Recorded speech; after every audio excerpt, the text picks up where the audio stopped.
Sudah sembuh dari positif COVID-19, Dinda Hau kembali memeriksa kondisi calon buah hati ke dokter kandungan.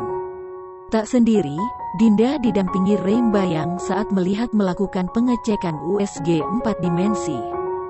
Diketahui usia kehamilan Dinda menginjak 6 bulan.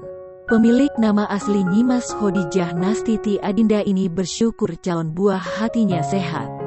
Namun saat melihat hasil USG, Dinda mengaku calon bayinya hanya mirip Ray Mbayang. Hal itu diketahui dari unggahan Instagram Story @dindahu yang dibagikan pada Jumat tanggal 9 April tahun 2021. Dinda menyebut dokter kandungannya dengan dokter gaul.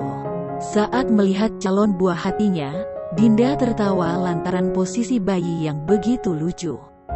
Dinda mengaku calon bayinya hanya mirip Ray Mbayang.